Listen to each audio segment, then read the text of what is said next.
अंत भला तो सब भला। रोली की शादी उसके माँ बाप एक आलसी लड़के से करा देते हैं। चलो, रोली की शादी हुई और हमने गंगा नहाई। और क्या, बेटियां तो होती ही हैं बोझ। हाँ, पर अब क्या चिंता, उतार तो दिया बोझ तुमने, अब वो लोग समझे। ससुराल में रोली का पति कहता है, देखो, मैं कोई काम नहीं करता, ये बात तुम्हारे मम्मी पापा को बता दी थी मैंने। अब जो किराया आता है दुकान का, उसी से घर का गुजारा करना है। कभी भूल से भी कोशिश ना करना किसी चीज की डिमांड की।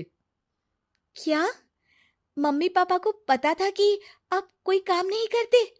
और क्या, बड़ा अच्छे से पता था। उन लोगों को तो तुम बोझ लगती थी, बोल रहे थे कि बस शादी कर लो और कोई मतलब नहीं है। रोली को यह सुनकर बहुत गुस्सा आता है, लेकिन करती भी तो क्या, क्योंकि वो जानती थी कि उसके माता पिता ऐसे ही हैं। जैसे तैसे रोली दिन काट रही थी। रोली को एक प्यारी सी बेटी होती है। धीरे धीरे वो बड़ी होती है और उसके साथ उसकी जरूरतें भी बढ़ती जाती हैं। सुनिए जी, अब तो सिमी बड़ी हो रही है, उसका स्कूल में दाखिला कराना है। मैंने अब तक तो जैसे तैसे समय काट लिया, लेकिन मैं बच्ची की परवरिश में कोई कमी नहीं रखूंगी। अरे क्या है यार, अब तो लगता है कोई ना कोई काम ढूंढना ही पड़ेगा।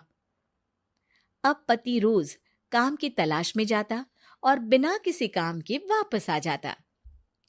रोली समझ जाती है कि पति के अंदर अब काम करने की क्षमता नहीं है। वो बेटी को उच्च शिक्षा देने के लिए कुछ करना चाहती थी, लेकिन करती तो क्या करती। एक दिन रोली की सहेली कहती है, रोली, मेरी कोई औलाद नहीं है।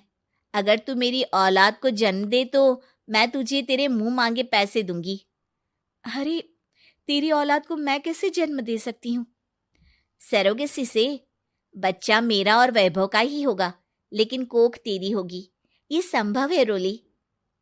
रोली कुछ सोचकर कहती है, मुझे मंजूर है, लेकिन मैं इसका 2 लाख रुपया लूंगी। अरे कोई बात नहीं, मुझे मंजूर है। रोली खुश हो जाती है कि एक बच्चा पैदा करने का उसे 2 लाख रुपया मिलेगा।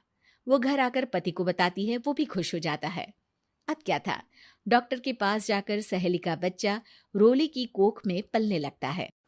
मुझे 20,000 चाहिए मेरे बेटी के एडमिशन के लिए।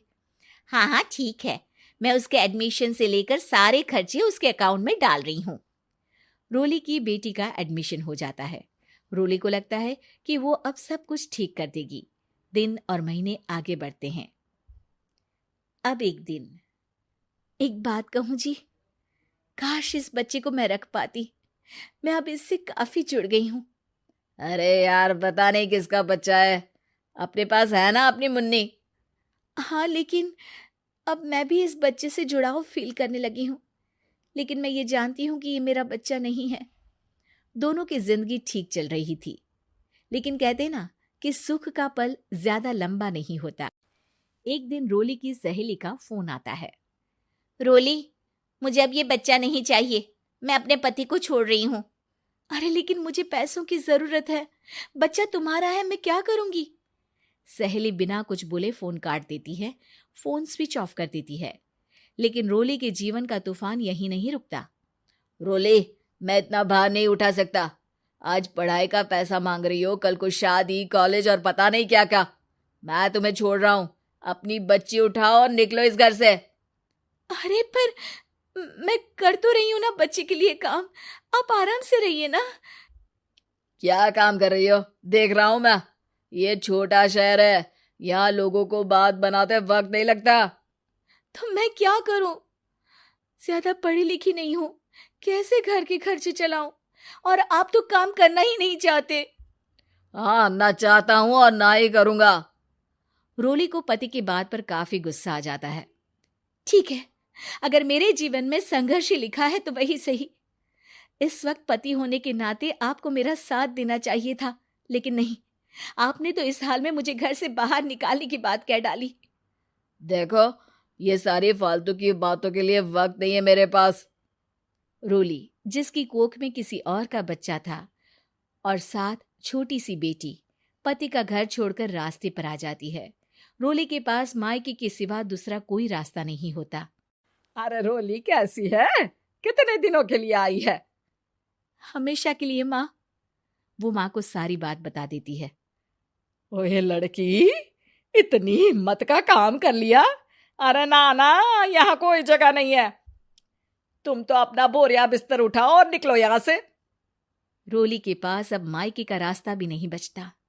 वो चुपचाप बच्ची को लेकर जा रही थी कि उसे दर्द होता है और वो डॉक्टर के पास चली जाती है और फिर वहां वो एक प्यारे से बेटे को जन्म देती है। कितना प्यारा है, कितने अभागे हैं इसके माँ बाप जो इसके पैदा होने पर भी नहीं है। तभी वहां डॉक्टर आ जाती है। रोली, बच्चे के पिता तुमसे मिलना चाहते हैं। आपका बहुत बहुत शुक्रिया। मैं इस बच्चे को पालूंगा, भले ही इसकी माँ ने इसे छोड़ दिया हो, पर मैं अपनी जिम्मेदारी निभाऊंगा।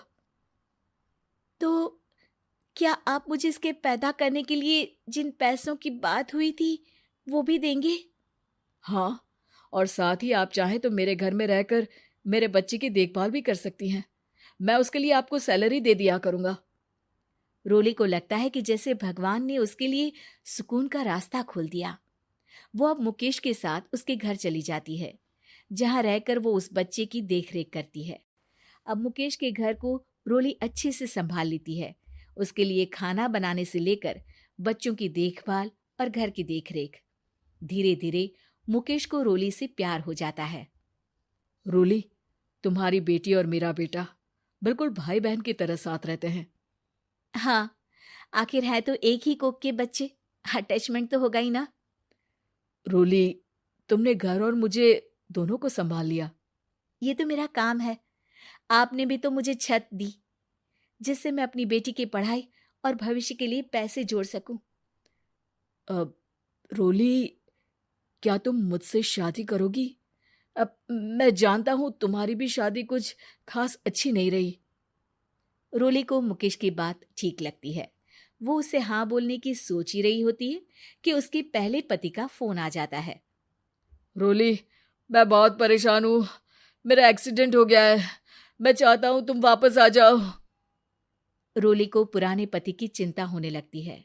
वो सोचती है कि वो क्या कर रही थी। हाँ हाँ ठीक है, मैं आ रही हूँ। हाँ रोली, आ जाओ, लेकिन बच्ची को कहीं हॉस्टल में छोड़कर आना, क्योंकि मैं नहीं चाहता कि हम लोगों के बीच फिर से वो सारी बातें हो।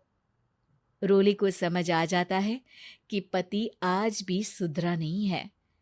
वो पति के पास जाने से इनकार कर मुकेश को हाँ कर देती है।